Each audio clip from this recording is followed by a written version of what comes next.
709/2023 LPST Kannur ജില്ലയുടെ PSC rank list വന്നപ്പോൾ 402 പേരാണ് ലിസ്റ്റിൽ പ്രവേശിച്ചത്. അതിൽ 199 പേര് മെയിൻ ലിസ്റ്റിൽ നിന്നും കൂടാതെ 203 പേര് സപ്ലി കാറ്റഗറിയിൽ നിന്നാണ് ലിസ്റ്റിൽ ഉണ്ടായിരുന്നത്. ലിസ്റ്റ് പരിശോധിച്ചപ്പോൾ മെയിൻ ലിസ്റ്റിൽ നിന്ന് ഏറ്റവും കൂടുതൽ EBTക്കാരായിരുന്നു 70 പേര്. അതിന് തൊട്ട് താഴെയായിട്ട് ജനറൽ 56, മുസ്ലിം 20, OBC 19, EWS 18, അങ്ങനെ മറ്റു കാറ്റഗറികളുണ്ട്, ഞാൻ ഇവിടെ കാണിച്ചിട്ടുണ്ട്.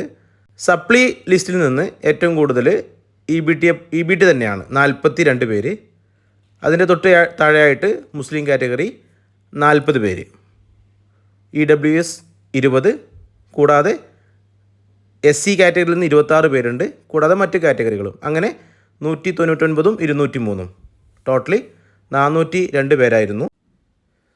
റാങ്ക് ലിസ്റ്റ് പരിശോധിച്ചപ്പോൾ 1ാം റാങ്ക് കരസ്ഥമാക്കിയിട്ടുള്ളത് ഹരിത് NK, 2ാം റാങ്ക് അതുൽ PK, 3ാം റാങ്ക് റാഹിന K, കൂടാതെ 4 മുതൽ 10 വരെ ഡിജീഷ് K, Sreehari K, Anjana TV, ആർദ്ര V, അഷിക പ്രസീദ്, അശ്വിൻ K, രജിഷ, ഇത്രയും പേരാണ് 1 മുതൽ 10 വരെയുള്ള റാങ്ക് കരസ്ഥമാക്കിയിട്ടുള്ളത്.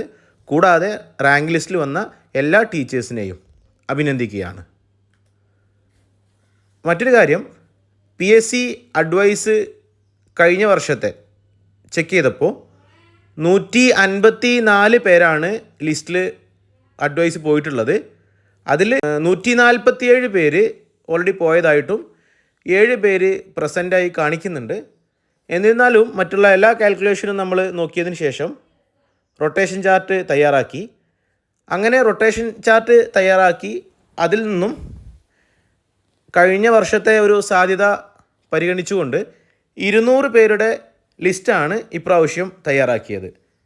ആ 200 പേരുടെ ലിസ്റ്റ് തയ്യാറാക്കിയപ്പോൾ 167 പേരാണ് മെയിൻ ലിസ്റ്റിൽ നിന്നും വന്നത്, കൂടാതെ 33 പേര് സപ്ലി ലിസ്റ്റിൽ നിന്നും.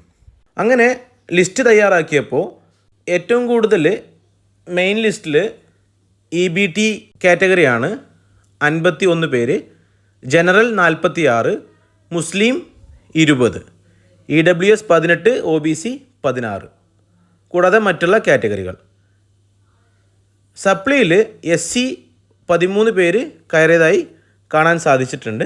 PDF പരിശോധിച്ചപ്പോൾ ഇപ്രാവശ്യം ഞാനൊരു പുതിയ കാര്യം ഉൾപ്പെടുത്തിയിട്ടുള്ളത്, ഓപ്പൺ കാറ്റഗറിയിൽ കയറി വന്ന ആൾക്കാരെ ജനറലിൽ നിന്നും കൂടാതെ യെല്ലോ ഷെയ്ഡ് ചെയ്തിട്ട് അവിടെ O എന്ന് മാർക്ക് ചെയ്തിട്ടുണ്ട്, അവരായിരിക്കും ഇപ്രാവശ്യം ഓപ്പൺ കാറ്റഗറിയിൽ വന്നതായി കാണുക. അത് കഴിഞ്ഞ പ്രാവശ്യം വീഡിയോ അപ്ലോഡ് ചെയ്തപ്പോൾ ഒരു ടീച്ചർ ആവശ്യപ്പെട്ടതിൻ്റെ അടിസ്ഥാനത്തിൽ ചെയ്തതാണ്. എല്ലാവർക്കും ജോലി ലഭിക്കട്ടെ. ജോലി ലഭിക്കാൻ വേണ്ടി എല്ലാവരും ആത്മാർത്ഥമായി പ്രയത്നിക്കുക, അതിനു വേണ്ടിയിട്ടുള്ള വർക്കുകളൊക്കെ ചെയ്യുക.